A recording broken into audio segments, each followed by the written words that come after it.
नमस्कार व्यूअर्स, आपका स्वागत है रेडियो द्वारका और हमारी series alums of Delhi government school. आज मेरे साथ निशीत चंद्रा जी हैं। Nishit Chandra ji deputy inspector general हैं आईटीबीपी में और फिलहाल आजकल पोस्टेड हैं अलवर में, जहां पर ये आईटीबीपी के सेंट्रल ट्रेनिंग कॉलेज के डीआईजी हैं। निशीत जी पिछले 31 साल से आईटीबीपी में हैं और अलग अलग जगह पर अलग अलग पदों पे इन्होंने काम किया है।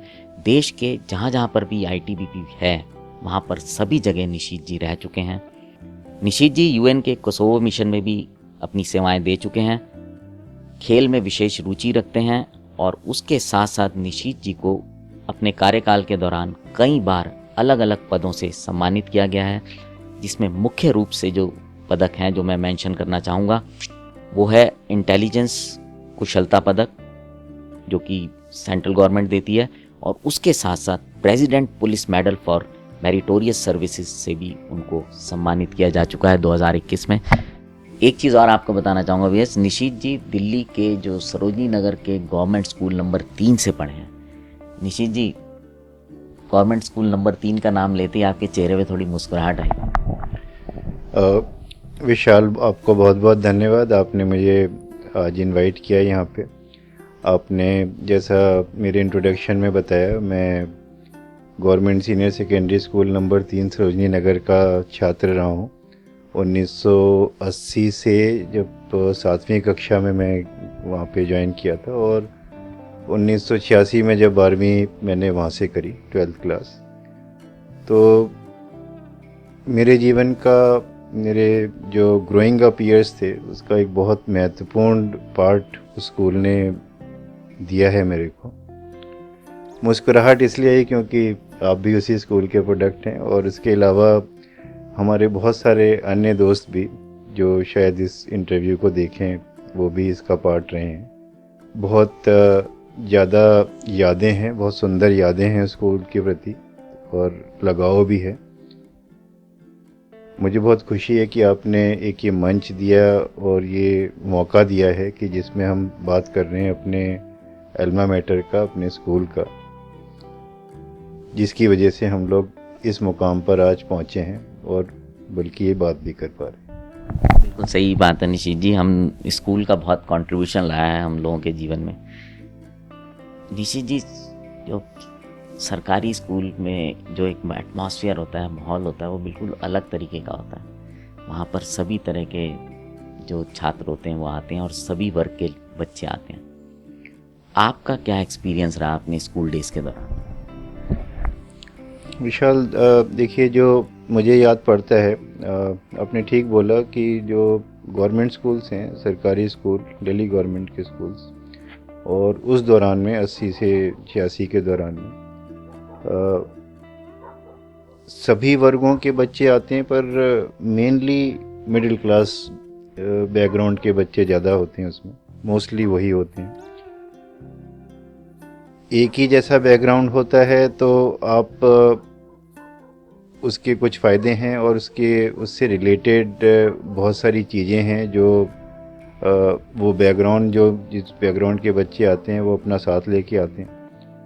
आपस में एक बॉन्ड भी पैदा होता है क्योंकि सभी के मन में विशेषकर एक ही उद्देश्य रहता है, आगे बढ़ने का, ऊंचा और कुछ अच्छा करने का।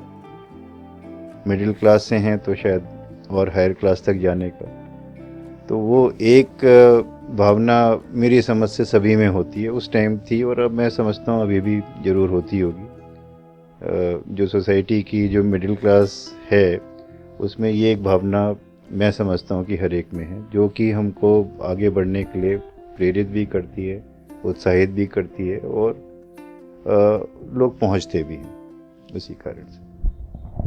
अच्छा निशीत जी, जनरली जो सरकारी स्कूल में बच्चे पढ़ते हैं वहाँ पे वो एक चीज़ जो फेस करते थे वो इंग्लिश बोलने का चैलेंज, क्योंकि एक्चुअली जैसे आपने बोला मिडिल क्लास या लोअर मिडिल क्लास से बच्चे ज़्यादातर आते हैं, तो घर में वो शायद बोलने का एक जो माहौल नहीं होता और स्कूल में भी बच्चे सब अपना मस्ती में रहते हैं। तो आपने भी क्या इस तरह के कुछ चैलेंज अपने स्कूल के डेज में महसूस किए थे?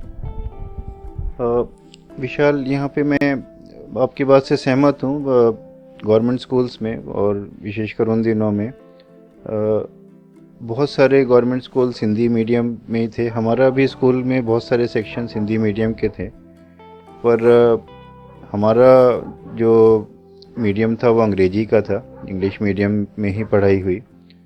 और उस टाइम पे, और मैं मानता हूँ कि अभी भी जो सरोजनी नगर के स्कूल्स थे वो दिल्ली में one of the best schools में माने जाते थे, और हर सब्जेक्ट्स में, जिसमें कि इंग्लिश भी शामिल है और इंग्लिश मीडियम की पढ़ाई भी शामिल है।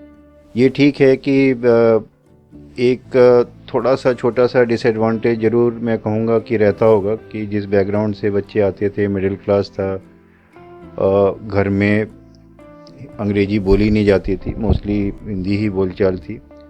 और पर मुझे कभी ऐसा लगा नहीं कि वो किसी तरीके का डिसएडवांटेज रहा हो। हमारे जो शिक्षक थे, हमारे जो टीचर्स थे, उन्होंने कभी भी इस तरीके का ये डिसएडवांटेज हमारे अंदर डेवलप होने ही नहीं दिया कि आप अंग्रेजी में घर पे नहीं बोलते हैं तो आप इस वजह से कहीं किसी तरीके से पीछे रह जाएं। जो पढ़ाई होती थी इंग्लिश में ही होती थी। इंग्लिश एज अ सब्जेक्ट भी बहुत अच्छे से पढ़ाया जाता था। और यहाँ पे मैं विशेषकर मेरे उस ज़माने के जो इंग्लिश के टीचर थे, गौरी शंकर शर्मा सर, उनका ज़रूर नाम लेना चाहूँगा। बहुत लगन से, बहुत मेहनत से उन्होंने हमें इंग्लिश सिखाई, और उसका परिणाम मैं समझता हूँ मुझे जीवन में अभी तक भी रहा है। मेरे जो इंग्लिश के जो फंडामेंटल्स हैं, जो बेसिक्स हैं, मेरे को कभी कोई इंग्लिश ग्रामर के लिए कोई अलग किताब पढ़ने की ज़रूरत नहीं पड़ी। जो उन्होंने पढ़ाया, जिस प्रकार से पढ़ाया, जितने मैथडिकली पढ़ाया, मैं कभी डिसएडवांटेज नहीं रहा। और इस चीज़ को मैंने महसूस किया जब मैं सर्विस में आया, फोर्स में आया। मेरे बैच में बाकी लोग जो थे, अधिकतर वो पब्लिक स्कूलों के, बड़े बड़े बोर्डिंग स्कूल्स के से आए थे। और मैं शायद तब भी, और मैं अभी भी कॉन्फिडेंटली बोल सकता हूँ कि अंग्रेजी में मैं कभी किसी से पीछे नहीं रहा। कारण शायद यही था कि हमारे शिक्षकों की बहुत लगन थी, और लगन के साथ साथ मोटिवेशन भी बहुत था। मुझे अच्छे से याद है कि 10वीं के बाद 11वीं कक्षा में बहुत सारे बच्चे दूसरे प्राइवेट स्कूलों से आए थे, मॉडर्न स्कूल से, सरदार पटेल से और विद्या मंदिर से, और जिनको शायद अंग्रेजी बोलने का बहुत ज़्यादा प्रैक्टिस था, उनके स्कूलों में इंग्लिश में ही बातें करते थे। पर मैं ये समझा कि जो इंग्लिश के जो ग्रामर के बेसिक्स हैं उसमें शायद हम उनसे बेहतर थे, और अभी भी वो कायम है। डिसएडवांटेज शायद थोड़ा रहा होगा, पर अगर बच्चा चाहे आगे बढ़ने के लिए तो फिर वो कोई ऐसा बड़ा डिसएडवांटेज नहीं है। और अब तो मैं समझता हूँ कि वो भी ऐसा डिसएडवांटेज नहीं। अपने स्कूल के दिनों में जब पढ़ाई की, इतना समय स्कूल में बताया, कुछ खास यादें स्कूल की कुछ शेयर करना चाहेंगे? विशाल जी, यादें तो बहुत सारी हैं। टीचर्स का मैंने नाम बताया, गौरी शंकर शर्मा सर थे, मारवा सर थे हमारे मैथ्स के टीचर। और ये 2 सब्जेक्ट और ये 2 टीचर्स का मैं नाम इसलिए ले रहा हूँ क्योंकि मेरे ये दोनों सब्जेक्ट्स बहुत स्ट्रॉन्ग रहे, और जिन्होंने मुझे बाद में, जब मैं कॉम्पिटिटिव एग्ज़ाम्स में अपीयर हो रहा था, तो उस समय भी मेरे को बहुत मदद दी है। मेरे मोस्टली जिन भी एग्ज़ाम्स में मैं अपीयर हुआ, उनको पास करने में दोनों सब्जेक्ट्स ने बहुत मेरे को मदद दिया। और उसके बाद भी सर्विस में भी। स्कूल में मैं थोड़ा सा शाई किस्म का स्टूडेंट था, बहुत आउटगोइंग नहीं था। हमारा लड़कों का स्कूल था, सरोजनी नगर नंबर 3 मॉर्निंग का। मेरे बड़े भाई भी सर इसी स्कूल से पढ़े, और उन्होंने भी अपनी लाइफ में बहुत अच्छा किया। एयरफोर्स में काफ़ी नाम कमाया और ग्रुप कैप्टन पद से रिटायर हुए वो।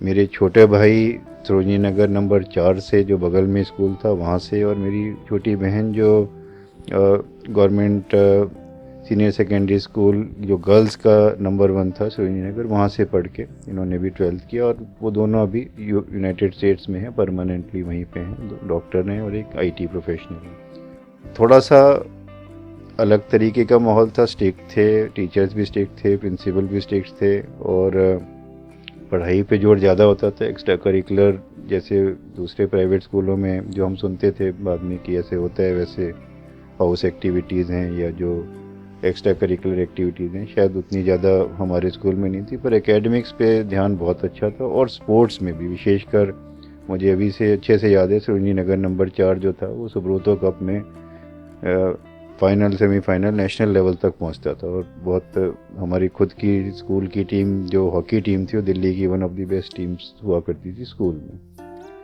खुद मुझे मौका ज़रूर मिला बैडमिंटन खेलने का, टेबल टेनिस खेलने का स्कूल के दिनों में, जो मैं बाद में भी अपनी सर्विस के दौरान, करियर के दौरान भी मैं उसको कायम रख सका। इंसिडेंट्स बहुत सारे हैं, पर शायद उतना हमारे पास समय नहीं रहेगा, और मैं चाहूँगा भी कि नहीं, क्योंकि उसमें बहुत सारे लोग भी इन्वॉल्व हैं, तो शायद उनकी कंसेंट के बिना वो इंसिडेंट्स को बोलना उचित भी नहीं रहेगा। But time worth remembering and definitely it brings smile on my face. अच्छा, यस, निशीत जी ने बैडमिंटन की बात बोली। निशीत जी बैडमिंटन में आईटीबीपी में मेरे ख्याल से पिछले कई वर्षों से चैम्पियन हैं, और हमेशा जो टूर्नामेंट होता है उनका उसमें पार्टिसिपेट करते हैं।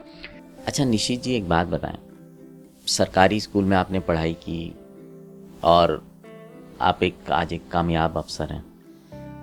आपको क्या लगता है कि आपकी पर्सनैलिटी में ऐसी क्या चीज़ें जो पढ़ाई के अलावा पूछ रहा हूँ, पर्सनैलिटी में ऐसी क्या चीज़ें जुड़ी जो सरकारी स्कूल में पढ़ने की वजह से आ गई आपके पास?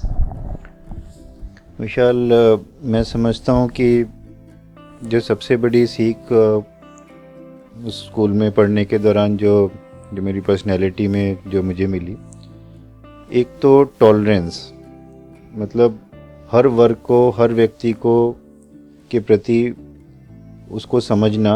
और मैं अभी भी अपने रूट से जुड़ा हुआ हूँ, मतलब चाहे मैं जितना भी बड़ा अधिकारी बन जाऊँ, पर मेरे लिए छोटे से छोटा कर्मचारी भी वो उतना ही वैल्यूएबल है, मैं उसकी उतनी ही रिस्पेक्ट करता हूँ जितना बड़े से बड़ा अधिकारी है। और ये शायद मुझे मेरे स्कूल टाइम के दौरान ही मेरी पर्सनैलिटी में ये चीज़ आ गई है। मुझे किसी चीज़ का अभिमान या ईगो नहीं है, कोई भी काम करने की, कोई किसी भी व्यक्ति से बात करने की या मिलने की या उसके साथ बैठने की, कोई इस प्रकार का मुझे नहीं लगता है। दूसरी चीज़ मैं समझता हूँ कि एक संघर्ष करने की क्षमता ज़रूर स्कूल ने मुझे सिखाई, क्योंकि कोई भी चीज़ आसान नहीं थी, हमको मेहनत करनी पड़ती थी, फाइट करनी पड़ती थी। जो फाइटिंग स्पिरिट थी, और सिर्फ मेरे में नहीं, सभी में थी, जो भी बच्चे, क्योंकि जैसा मैंने पहले भी बोला, बच्चों में एक भावना थी, एक चाहत थी आगे बढ़ने की, ऊपर उठने की, तो उसमें एक कंपटीशन था और वो एक संघर्ष करने की भावना।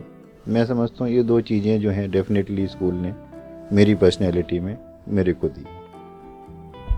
निशीत जी, स्कूल में टीचर्स के लिए, जो आपके ज़माने में थे या जो आज भी टीचर्स स्कूलों में पढ़ा रहे होंगे, कहीं ना कहीं मेरे ख्याल से जो माइंडसेट होता है टीचर्स का वैसा ही रहता है।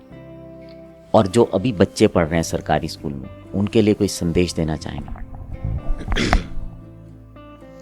देखिए, बच्चों के लिए तो मैं ये संदेश ही देना चाहूँगा कि ऊंचा सोचें, बड़े सपने लें, क्योंकि अगर आप सपने ही नहीं लेंगे तो आप कहीं नहीं पहुँच सकते हैं।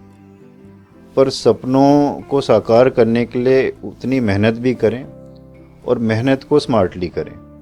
ये तीन चीज़ें मैं बच्चों के लिए बोलना चाहूँगा। शिक्षकों के लिए तो मैं केवल एक ही चीज़ बोलना चाहूँगा कि जो बच्चे उनके चार्ज में दिए जाते हैं, उनको पढ़ाने के लिए, उनका विकास करने के लिए, तो उनको ये मान के चलें कि हर बच्चे में प्रतिभा है, अनकट डायमंड्स हैं वो।